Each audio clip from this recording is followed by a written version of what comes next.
Allô tout le monde, c'est Michel. Aujourd'hui, on regarde comment on peut utiliser la macrophotographie pour capturer des détails, des motifs et des textures.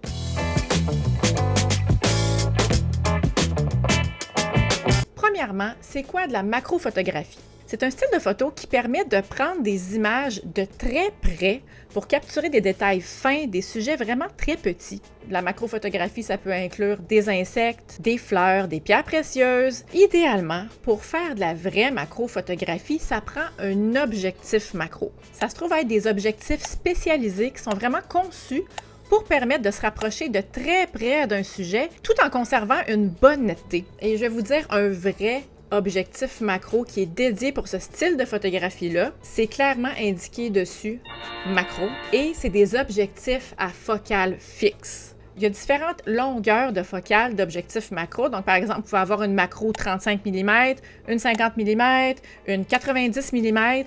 À moins que je me trompe, ça n'existe pas des objectifs macro zoom. Donc, si sur votre objectif, c'est écrit macro dessus, mais que c'est un zoom, c'est que c'est un objectif qui a des capacités macro, mais c'est pas un macro officiel. Mais là, je vais vous dire, c'est possible de faire de la macro sans avoir un objectif macro. Il y a des alternatives, je vais vous en parler. Vous n'avez pas besoin d'investir des centaines ou des milliers de dollars dans un objectif macro si vous voulez commencer à faire ce style de photographie-là. Mais sachez que les vrais objectifs macro officiels, c'est des focales fixes. Mais parenthèse, si vous décidez d'investir dans un objectif macro, vous n'êtes pas obligé de faire que de la macro avec. Vous pouvez faire d'autres styles de photographie, par exemple, ça fait des très beaux objectifs de portrait. Je ne sais pas combien de fois je vais dire le mot macro dans la vidéo aujourd'hui, mais je pense que je dois être rendu déjà à 253 fois. Comme je mentionnais un petit peu plus tôt, il y a certains objectifs, certains zooms qui ont la mention macro. Et ça, ce que ça veut dire, c'est qu'ils ont des facteurs de grossissement ou de rapprochement intéressants.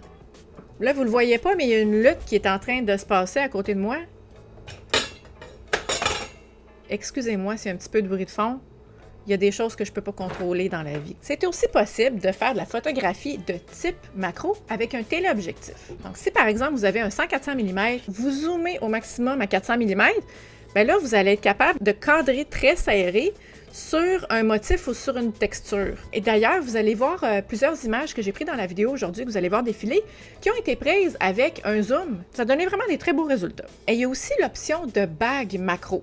D'ailleurs, je vais vous mettre un lien si ça vous intéresse d'en apprendre davantage. Le concept d'une bague, c'est que vous placez entre votre boîtier et votre objectif normal, vous placez la petite bague, vous placez votre objectif par-dessus et ça permet de faire un facteur de grossissement et de vous rapprocher davantage de votre sujet. Henri, il grogne, il n'est pas content. Léo, lâche ton frère, là. Hein? La qualité visuelle du résultat va jamais à côté celle d'un objectif macro, mais ça permet d'avoir des belles variétés puis d'explorer. Donc, si vous voulez investir là-dedans avant de décider si vous voulez investir dans une macro, c'est vraiment une belle option aussi. Il y a des accessoires aussi pour faciliter la vie quand on fait de la macro, qu'on utilise un objectif officiel ou pas. C'est que souvent, le fait d'avoir à se rapprocher de son sujet va faire qu'on va projeter une ombre dessus. Et il y a deux façons de régler la problématique. Une solution, c'est d'utiliser un flash. Alors, vous pouvez mettre un flash qui va s'activer quand vous allez appuyer sur le déclencheur pour éclairer votre scène. Ça va aussi aider à mettre en valeur les textures. On peut aussi utiliser un trépied. Ça permet de diminuer la vitesse puis d'être certain qu'il n'y ait pas de flou de mouvement. Si, par exemple, vous avez de la lumière naturelle, une lumière qui provient du soleil, et que, par exemple, mon micro...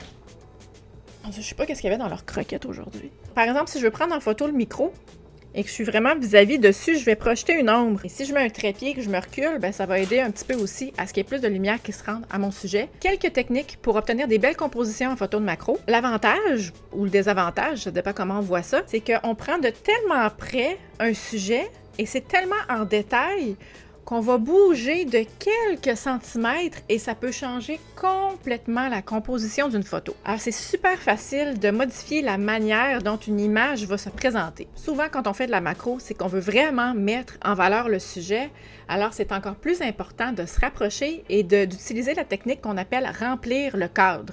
Ça veut dire le sujet prend une place très importante dans le cadrage de la photo. On ne veut pas que le sujet soit petit comme ça dans la photo.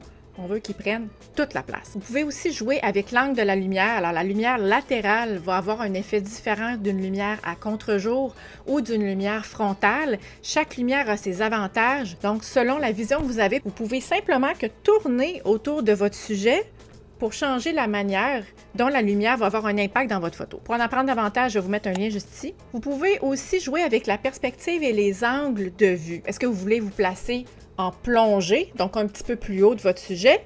Voulez-vous vous placer à la même hauteur ou en contre-plongée? C'est 3 façons de prendre la photo, 3 angles de vue qui vont aussi avoir un gros impact sur votre arrière-plan. Des petits conseils sur les réglages de votre appareil photo. Si vous utilisez un vrai objectif macro, il faut savoir que l'objectif macro, c'est celui qui va offrir la plus petite profondeur de champ. Puis petite, là, je vous dis que si vous êtes à f2.8, là, ce qui va être net dans votre photo, ça va être une très petite zone. Si vous voulez qu'il y ait beaucoup d'éléments nets dans votre photo, qu'il y ait une grande profondeur de champ, ça va être encore plus important avec votre objectif macro d'utiliser une petite ouverture. Et par petite ouverture, je veux dire, ça peut être f8, f16, f22. Puis là, on s'entend qu'à f22, là, il n'y a pas beaucoup de lumière qui rentre. Alors, c'est une des raisons pour lesquelles je vous suggère d'utiliser soit un flash ou un trépied pour qu'il y ait plus de lumière qui rentre dans votre appareil photo. Vous pouvez aussi modifier la vitesse d'obturation si vous êtes dehors, en nature, que vous prenez par exemple un bourgeon sur une branche d'arbre. Il y a beaucoup de chances qu'il y ait du vent dehors et que votre branche d'arbre ne soit pas tout à fait immobile. Si vous utilisez une vitesse qui est trop lente, par exemple 1/30e de seconde, il y a beaucoup de chances qu'il y ait du flou de mouvement dans votre photo et donc que votre sujet ne soit pas net, il va être flou. Alors, c'est important d'utiliser une vitesse qui est assez rapide pour vous permettre de bien figer le mouvement. Je vous recommande une vitesse de, par exemple, 1/100e de seconde pour être certain que votre sujet est bien net. Si vous faites la photo à l'intérieur, vous prenez des petits objets, à ce moment-là, vous pouvez vous permettre de diminuer votre vitesse parce que votre sujet ne bougera pas. Utilisez un trépied pour stabiliser votre appareil photo. Là, vous pouvez vraiment jouer selon la lumière ambiante, selon si vous avez un flash ou si vous avez de la lumière naturelle. Et vous pouvez diminuer la vitesse autant que vous le voulez jusqu'à ce que vous ayez la bonne exposition. Une fois qu'on a pris nos belles photos, si on le souhaite par la suite, on peut aller en post-production pour aller rehausser la structure et les détails. C'est une étape personnellement que j'aime vraiment beaucoup faire. J'aime la post-production, ça me permet d'exprimer mon côté artistique créatif. Peu importe le logiciel que vous utilisez, c'est sûr qu'il y a un outil qui va s'appeler quelque chose comme détail ou netteté. Moi, j'utilise personnellement Luminar Neo et il y a un outil structure qui est merveilleux. Gênez-vous pas, jouez avec ces outils-là, jouez avec la saturation, avec les contrastes, avec les hautes lumières, les blancs et les noirs, pour faire ressortir votre texture. Pour ceux et celles qui sont un petit peu plus avancés en macrophotographie, vous avez probablement entendu parler du focus stacking. L'idée du focus stacking, c'est de prendre plusieurs photos du même sujet avec différentes mises au point. Par exemple, si vous voulez me prendre en photo, en focus stacking, premièrement, il va falloir que je sois certaine de vraiment pas bouger du tout, sinon ça ne fonctionnera pas. Idéalement, on le fait sur un sujet qui est statique. C'est comme si on divisait le sujet en tranches. Alors, première photo sur le bout de mon nez, deuxième photo au milieu de mon nez, troisième photo au niveau des sourcils, quatrième photo au niveau du front. Et là, on fait des tranches comme ça, on divise ma tête en 5, 10, 15, on peut aller jusqu'à 100 photos. Et dans un logiciel de post-production, par exemple, Luminar Neo a lancé l'extension Focus Stacking qui permet justement de faire ça, qui va aller coller ensemble toutes ces photos-là et qui va donner une photo nette de l'avant-plan jusqu'à l'arrière-plan de la photo au complet. Et ça, c'est pas possible de le faire même avec une très petite ouverture. Même à f32, il y a toujours un endroit dans votre photo à un moment donné qui va avoir un petit peu de flou. Alors, la seule façon de réussir une photo 100% nette comme ça, c'est ce qu'on appelle le focus stacking. Ça, c'est une technique un peu plus avancée. Si on veut simplement prendre en photo des textures ou des motifs, c'est vraiment pas nécessaire d'utiliser le focus stacking. Des exemples de sujets intéressants à prendre en photo: des feuilles, des écorces d'arbres, des murs, par exemple des textures de briques, des planchers, du ciment, un tissu, ça peut être le poil de vos animaux. Je regarde dehors, ça peut être de la neige. Si vous vivez à un endroit où il fait beau tout le temps, ça peut être la photo du sable sur la plage. Bref, vous pouvez vraiment prendre tout ce qui vous inspire en photo. Et là, ce qui est le fun, une fois qu'on a des belles photos comme ça, c'est qu'on peut les utiliser de manière créative pour faire plein de réalisations visuelles. Vous pouvez les utiliser pour faire des impressions. Vous pouvez les utiliser comme arrière-plan. Donc, ça peut être arrière-plan dans un photomontage avec une autre photo ou avec un objet que vous allez mettre par-dessus en PNG. Ça peut être un arrière-plan aussi, puis rajouter du texte par-dessus pour faire une annonce, pour faire une carte, une publicité, pour créer une publication de médias sociaux.